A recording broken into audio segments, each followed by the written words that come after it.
আমরা এবার যাচ্ছি 4 নম্বরে। প্রশ্ন তোমরা পড়ো, আমি পড়ে দিচ্ছি, তোমরা একটু ভালো করে খেয়াল করো। বার্ষিক 15% মুনাফায় কোনো ব্যাংক থেকে কিছু টাকার ঋণ নিয়ে 1 বছর পর 1680 টাকা মুনাফা দেওয়া হলো, আসল কত? খুব মনোযোগ দিয়ে খেয়াল করো, আমার প্রশ্ন পড়া লাগবে না, তোমরা একটু ভালো করে দেখো। 1680 টাকা মুনাফা দিল। বার্ষিক 15% মুনাফায় তুমি একটা ব্যাংক থেকে ব্যবসার উদ্দেশ্যে একটা ব্যাংক থেকে তুমি 15% মুনাফায় কিছু ঋণ নিলা। ঋণ নিয়ে তুমি 1 বছর পরে 1680 টাকা মুনাফা দিলা। এক্ষেত্রে তোমার আসল কত? তুমি যে আসলটা নিছো সেটা কিন্তু আমাদের এখানে বের করতে হবে। আসো আমি শুরু থেকে যেটা দেখাচ্ছি একটু খেয়াল করো। 15% মুনাফায়, অর্থাৎ এখানে পার্সেন্ট বলতে 100 বুঝে। আমি আবার বলছি, পার্সেন্ট মানে কি? 100। পার্সেন্ট মানে 100। ঋণ যে কথা, আসল সেই কথা। তুমি ব্যাংক থেকে যে ঋণটা নিছো, এই ঋণ যে কথা, আসলও সেই কথা। আর 1 বছর পরে তুমি মোট মুনাফা দিছো। মুনাফা দ্যাটস মিন এই যে লাভ, এই যে 1680 টাকা লাভ দিছো। আর এটা হচ্ছে বার্ষিক। বার্ষিক মানে 1 বছর, তোমরা জানো। এখন আসো, অঙ্কটা তুমি তোমার সাথে প্র্যাকটিক্যাল লাইফের সাথে তুমি মিলাও। তুমি ব্যবসা করবে, ব্যবসা করার জন্য তুমি যে কোনো একটা ব্যাংকে গেলা, অথবা তুমি আমার কাছে আসলা।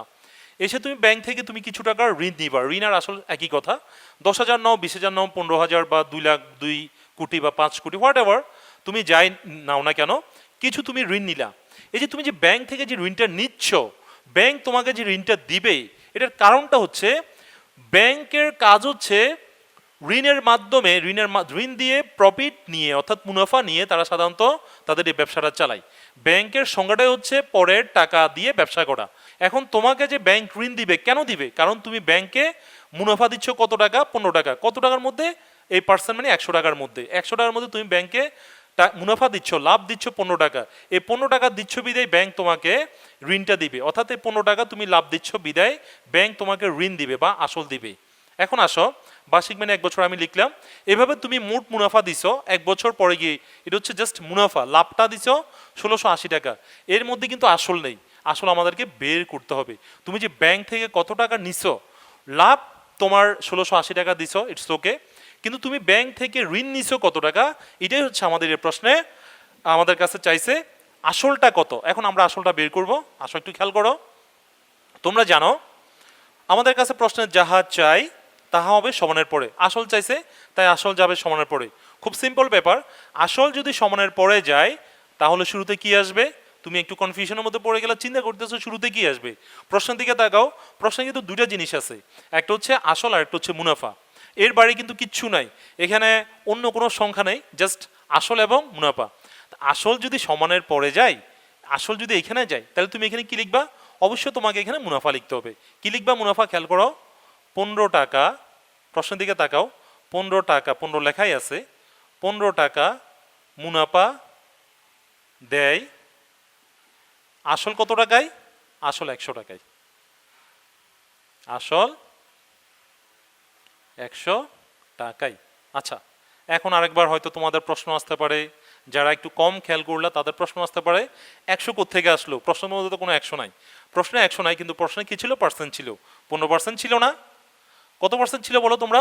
15% ছিল এখানে।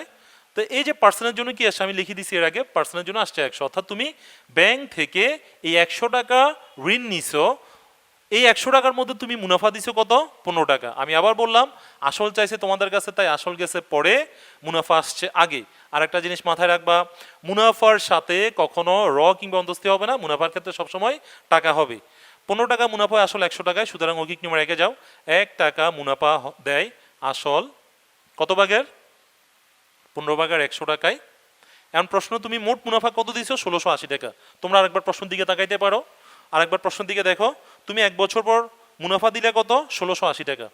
তুমি যে 1680 টাকা মুনাফা দিলা ব্যাংকে, ব্যাংকে যে 1680 টাকা যে লাভ দিলা, কত টাকার মধ্যে দিছো সেটা আমরা এখন বের করবো। সুতরাং 1680 টাকা মুনাফা দেয় আসল সমান, আগের মতো দ্বিতীয় লাইনে যা আছে তা বসে যাবে, 15 ভাগের 100 বসে যাবে। এখন আসো এখানে খেয়াল করো, 1 টাকায় মুনাফা দেয় আরো কম, আসল কম, আর 1680 টাকা মুনাফা দেয় আসল আরো বেশি। বেশি হলে গুণ, গুণ হলে কোথায় বসবে? উপরে বসবে। 1680 কোথায় বসলো? উপরে বসলো। আমরা এখানে কি লিখবো? টাকাই। এখন আসো তোমরা, কাটাকাটি এখানে বিভিন্নভাবে যাচ্ছে। 15-র সাথে তুমি 100কে কাটতে পারবা অন্য কোনো সংখ্যা দিয়ে, যেমন 15-র মধ্যে 5 যাবে 3 বার, 100-র মধ্যে 5 যাবে 20 বার। আবার 15 1680 মধ্যেও কাটাকাটি যাচ্ছে। যেহেতু এটা একটা বড় সংখ্যা, আমরা বড় সংখ্যার মধ্যে 15কে কেটে এই বড় সংখ্যাটাকে ছোট করে নিচ্ছি।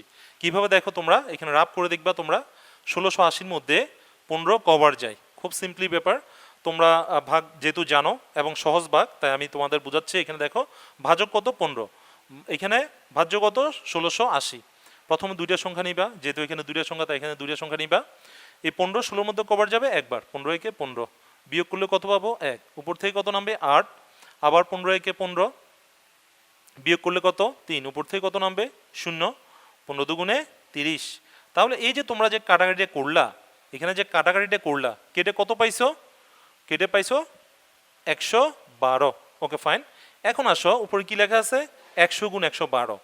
এখানেও তোমরা সহজ গুণ করবা, 100কে 112 দিয়ে গুণ না, মূলত 112কে 1 দিয়ে গুণ করবা। 112কে 1 দিয়ে গুণ করলে কি আসে 112 একে 112, আর দুটো শূন্য বসে যাবে। তাহলে আমি আবার দেখাচ্ছি তোমাদের, খেয়াল করো তোমরা। এই যে দেখো 15 1680 মধ্যে আমরা কেটে দেখলাম, ভাগ করে দেখলাম কবার যায় 112 বার যায়। এবার 112কে আমরা 1 দিয়ে গুণ করব, 112কে 1 দিয়ে গুণ করলে 112। তোমরা জানো গুণ্য কিংবা গুণকের যে কোনো সংখ্যা যদি 1 হয় তাহলে সংখ্যাটা বসে যাবে। কি বসে যাবে, অর্থাৎ 112কে 1 দিয়ে গুণ করলে 112। মনে করো এখানে 312কে 1 দিয়ে গুণ করলে 312, তাহলে 112কে 1 দিয়ে গুণ করলে কি বসবে 112, আর দুটো শূন্য বসে গেল, এই দুটো শূন্য বসে গেল। তাহলে আমাদের এখানে কি চাইছে, আসল কত, আসল হচ্ছে 12,200 টাকা। সুতরাং প্রশ্ন আমাদের কাছে চাইছে আসল কত। আমরা কি পেলাম, আসল, আসল হচ্ছে 11,200 টাকা। ভালো থাকো তোমরা, সুস্থ থাকো, নিরাপদ থাকো। Wash your hand before you eat. After you eat, wash your soap and water. Wash your soap and water. This is our way.